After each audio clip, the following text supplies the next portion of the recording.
Like. Yeah. Subscribe. All right, let's take a look at number 1 here. We've got a squared equals 49. So we are going to raise both sides to the power of 1/2. And like we talked about in class, anytime you raise both sides of an equation by a particular power, you're going to need to check whether or not you need to put the plus or minus. And so we are going to put the plus or minus here, and that is because the denominator of the power we are raising both sides to is even. So what I mean by that is if you look at, up here, the 2 is an even number. That's the denominator of the power we're raising both sides to. So in that case, we're going to do plus or minus. And so our answer here is going to be A. Let's go back to red. A equals plus or minus 7. Number 2, we've got b to the 1/4 equals 3. So we need to raise both sides to the power, still stuck on green here, to the power of the reciprocal of what b is being raised to. So we actually want to raise both sides to the 4th power. When I do that, let's see, 3 to the 4th power is going to be, 3 times 3 is 9, 9 times 9 is 81, so we get b equals 81. And we're not going to do plus or minus on this one because the denominator of every integer, so we raised it to the power of 4, right? We raised both sides to the power of 4. The denominator of an integer is just 1. Like 4 is the same as 4 over 1. 1 is odd, so we don't need the plus or minus here. And so we just get b equals 81.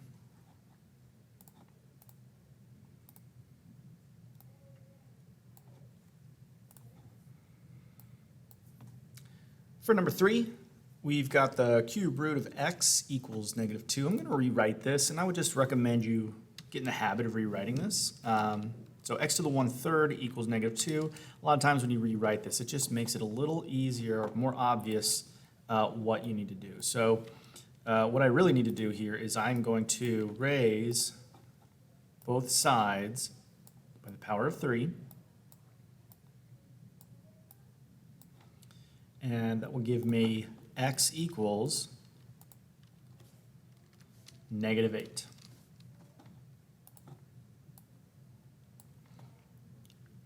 For number 4, you see we've got x to the 3/4 power, so I want to raise both sides to the power of 4/3.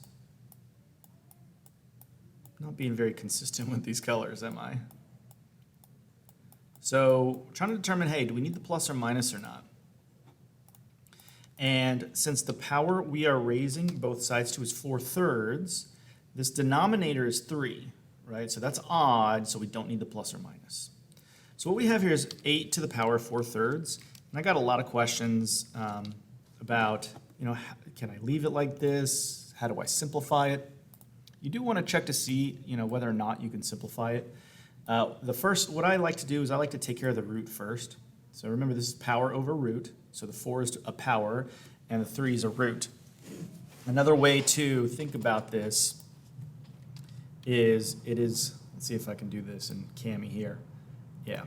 So it would be like the 3rd root of, 8 to the 4th power. Let's see, let's throw some parentheses in there. So something like this. Okay, the 4 could be on the 8 down here. I just think it's easier to do it this way. The idea is, I think it's easier to do the root first before you do the power. The order shouldn't make a difference, for our purposes anyway. When we take the cube root of 8, we do get 2, and 2 to the 4th power is, let's see, 2 times 2 is 4, times 2 is 8, times 2 is 16. So we get x equals 16. You can always check, and I really do want to emphasize the importance of checking, especially like as you're going through these. Many times I won't let you use a calculator, but sometimes, if you're just practicing, it's good to have it just kind of ready to go. I'm just going to test this solution out just so you can see how you would do it. Let's clear all that out. Let's say we have 16 to the power of 3/4, and the question is that actually 8? And in fact it is. So we can test our solution there really easily. For number 5, this was kind of tricky.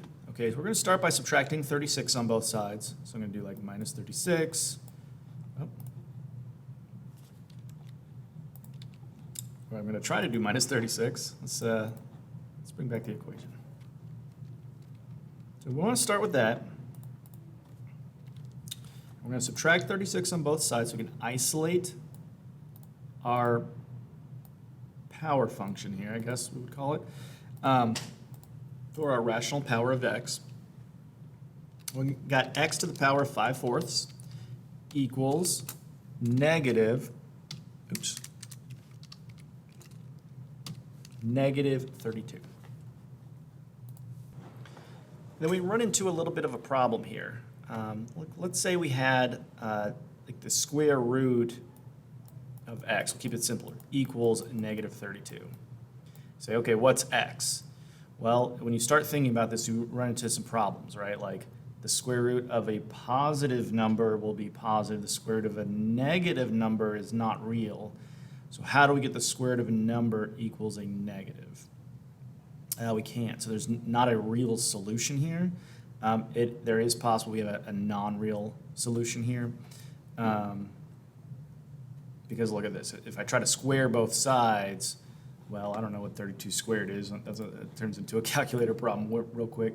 32 squared is, oh, okay, that's gone. 32 squared is going to be 1024, right? So, you know, negative 32 squared is also 1024. But the square root of 1024 is positive 32, right? So we have an issue. Let's double check that. Yeah, so we have an issue, right? So anytime that you've got x and you've got a power where the denominator is even, there's going to be no real solution if this number over here is negative, right? When you square numbers, they're always going to be positive. Now, if you raise something to the third power, you don't have that issue, right? Like you can have, like let's say the third root of something can be negative, right? Like we saw that up here, right? The third root of negative 8 is negative 2. So at this point, we're basically done. There's not a solution here, or at least not a real solution. There really is technically is a solution. It's just not real. So no real solution. Okay. So let me erase through all this other little work here. So anyway, yeah, you're going to have problems anytime you have x. So like over here on this number 4, if this was a negative 8, this would be no solution too. The reason why this one over here worked, it was because this power, this denominator was odd, okay? Because if you multiply a negative number 3 times, it's going to go back to being negative. So you can have like a cube root of a negative number and not have any issue. So we got no real solution. It's kind of a bummer. Oh well, let's move on. Number 6, I got to rewrite this as x plus 5, okay, to the power of 2/3, right? So I got my power over root, and that equals 64. Luckily, I'm not dealing with any negatives, so we don't have that issue like we had in number 5. What we need to do is we need to raise both sides to the power of 3/2.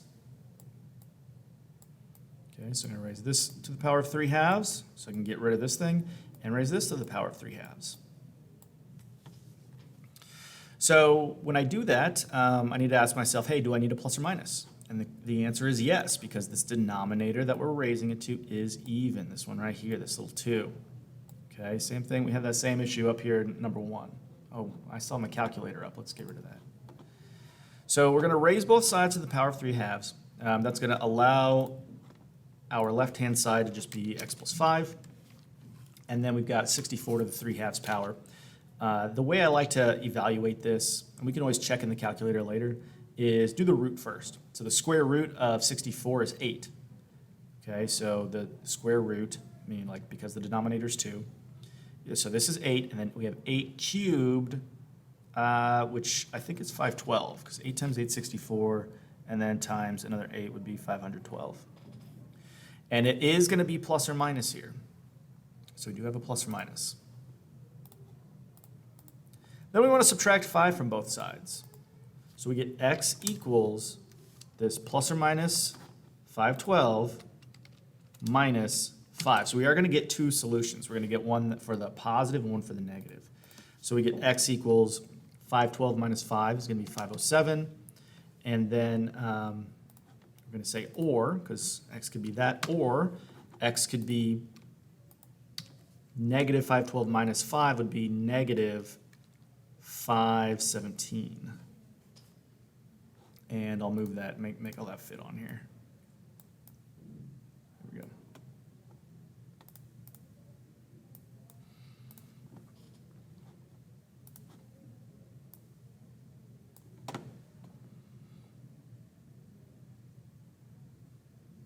Okay, so that's all the solving.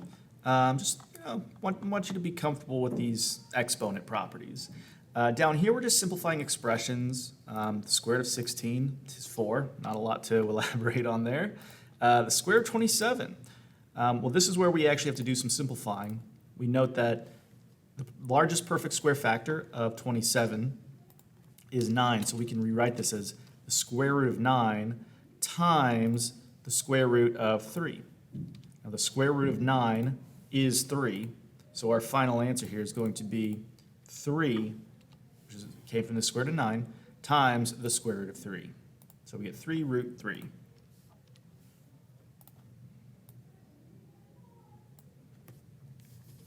Number 9 is a little tricky. Okay, we're trying to take the 4/3 power of negative 27. So yeah, I think what we want to do here is we want to take the cube root first and then raise it to the 4th power. Usually easier to do the root first.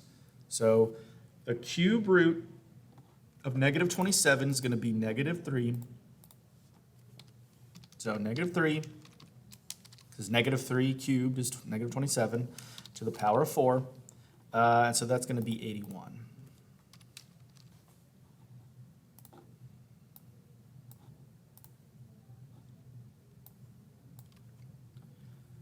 Number 10.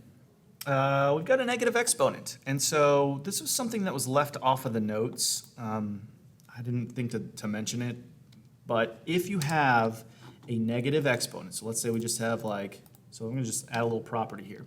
X to the power of negative a, that is equal to 1 over x to the positive a. So what you really want to do here is you want to try to rewrite this so that it has a positive exponent, and then it'll just kind of make your life a little bit easier. So let's go ahead and do that. This is going to equal 1 divided by 64 to the 1/3 power. So we need the cube root of 64. So 4 times 4 is 16 times 4 is 64. So that means that 64 to the 1/3 power is going to be 4. So we get 1/4. I don't know how I got off the oh yeah, because of this thing. Okay, so we've got 1/4. Yeah, very good. So number 11, same deal. We got a negative exponent, so we're going to rewrite that as 1 over 169 to the 1/2 power. Remember, when you raise something to the 1/2 power, that's equivalent to taking the square root of it, and the square root of 169 is 13, so get 1 over 13. For number 12, we've got a cube root of negative 64, so there's not a lot to really explain here. You're just looking for what number times itself 3 times is negative 64, and that would be negative 4.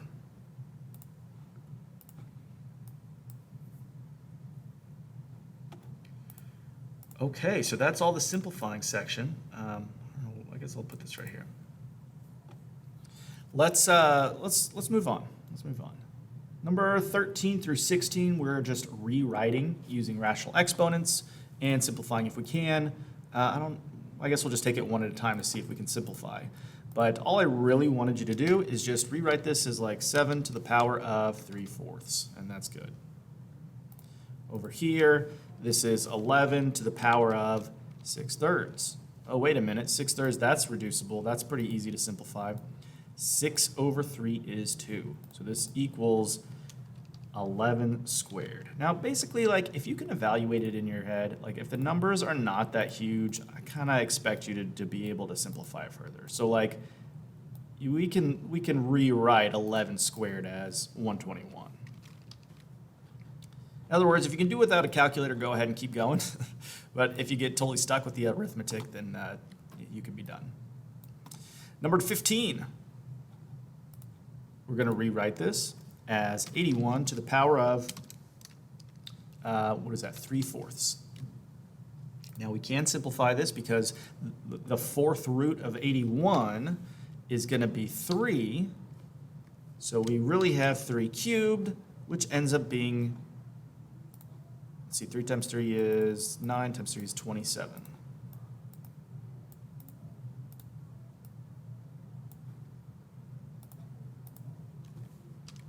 So we get 27. Again, I keep going back to the calculator to check. It's always a good idea. Let's just pop this calculator back up here. Let's just test, okay? We want the fourth root of 81, so that's 81 to the 3/4 power. My guess is we are good there. Yeah. Okay. Just want to, every once in a while check your solutions, make sure you're on the right track. Here we want to rewrite this as 10 to the 1/3 power. We don't have a cube root of 10 to work with, so, we do, but it's not rational, so we're just going to leave it like that. Okay, so there we go. We rewrote each expression using rational exponents, and we simplified them. Down here, rationalize the denominator to simplify the expressions. This is the last section, right? This is where we are simplifying radicals, where any expression with a little check mark, that square root symbol, we want to be able to manipulate those when we start doing all the precalculus stuff. So number 17, we are just going to rewrite this using 2 different square roots. So we have the square root of 1. Where's my square root here? Square root of 1 divided by the square root of 3. Now, square root of 1 is 1. So I'm going to go ahead and rewrite that. So we have 1 over the square root of 3. But part of simplifying is, the whole thing here is we cannot have any square roots in the denominator. So we need to rationalize the denominator. To do that, we're going to multiply both the numerator and the denominator by root 3. We're really just multiplying the whole fraction by a special form of 1, which is allowed. And what this lets us do is we do this root 3 times root 3, which is 3, and then our denominator will be rational. So we've got 1 root 3, so I'm just going to write it as root 3 over 3. Yeah, there we go. So now it's rationalized.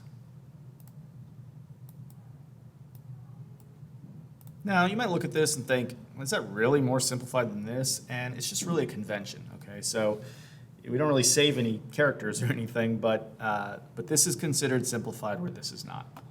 Number 18, we want to rationalize the denominator, so we're going to multiply both the numerator and the denominator by root 3 over root 3. I guess it's basically the same as the last one. So let's go ahead and do that. We get 5 root 3. You know what I'm going to do here? I'm just going to copy this so I don't have to retype all that, the fraction and the square roots and stuff. All right, so just taking a little shortcut here.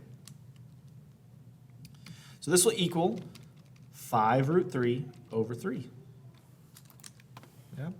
And then it doesn't look like anything can be reduced, anything like that, so that's our answer. Number 19, we can't reduce these individually, so we're just going to have to go straight to the rationalization. So we're going to multiply this by root 6 over root 6.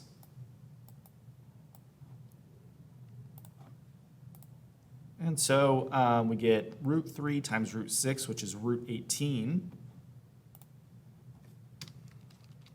And then root 6 times root 6 is just 6. So we get root 18 over 6.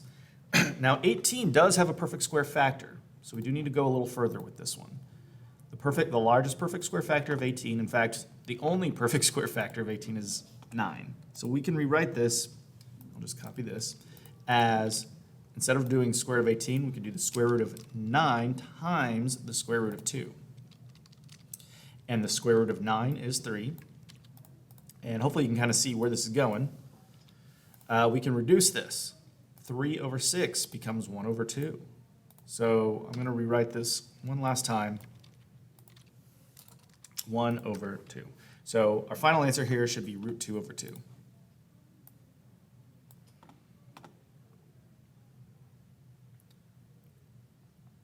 On number 20, hopefully you can kind of see, all these are going to be worked out basically the same.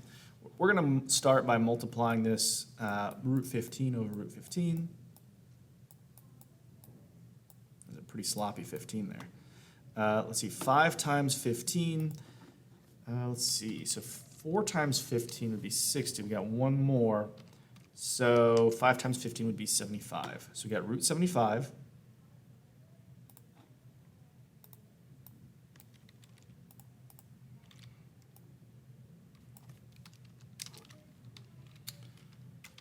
Over 15. Now root 75 can be simplified because it does have a perfect square factor, in particular 25. So I can rewrite this as the square root of 25 times 3, or times the square root of 3 over 15. The square root of 25 is 5. So actually, you know what I'm going to do here?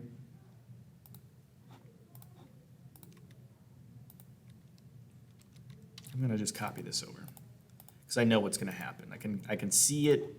I can see it brewing. All right, we've got the square root of 25 is 5. So we get 5 times root 3 over 15.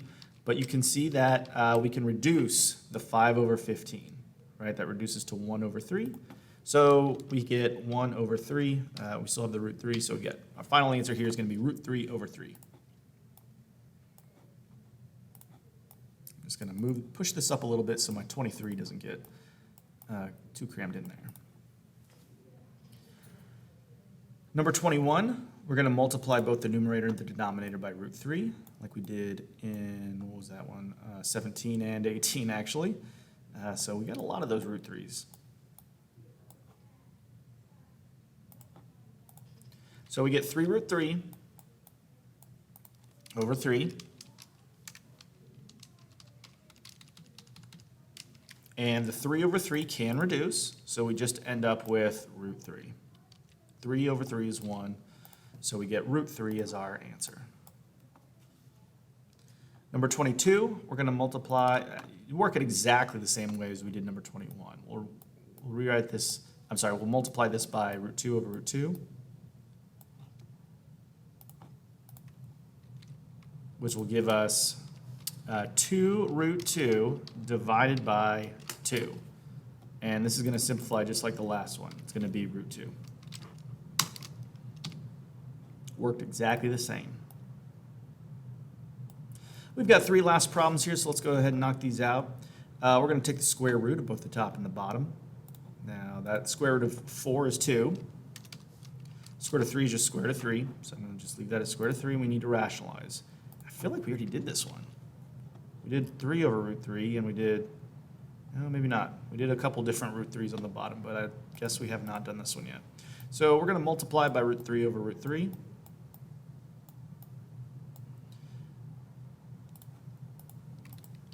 Which will give me, oh, goodness.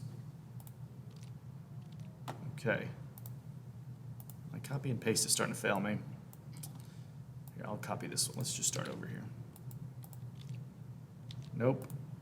Come on. There we go. Okay. That was way more painful than I thought it would be. 2 root 3 over 3. Number 24. This will be equal to, the square root of 1 is 1, the square root of 2 is root 2. So we are going to multiply both the top and the bottom by 2. I feel like we did that one too. No, we did 1 over 3, okay. Yeah, so these are all different. That's good. Good practice. We're going to multiply by root 2 over root 2, which will give us 1 root 2. So I can just copy this. Ooh, whoa, whoa, whoa, whoa. Getting wild here. What's happening? Let's delete that. All right, we'll try that again. It still doesn't like it. Oh well. Okay, so we got root 2 over root, oh, it should be 2. I can see I forgot this thing. Yeah, that radical. You work so many of these problems in a row, and sometimes you see something, and you're like, oh wait, that's not right. Okay, so times root 2, times root 2, 2, okay, we're done there. Last problem here, number 25. Well, you know what I see here? I see we can rewrite this. Because 7 over 14 reduces to 1 over 2. So what we have here is actually, this is the same as the last problem. It's kind of funny. So we got, yeah, 7 over 14 reduces to, so here, we'll work the whole thing out. We could rewrite this using one radical like that, kind of combine these together. But yeah, that's going to give me the square root of 1/2, which I've already solved out, okay? That's what we did over here. So I'm not going to write all the steps again. I'm just going to, hey, point an arrow. It's like, hey, we solved this over here, and this is what we got.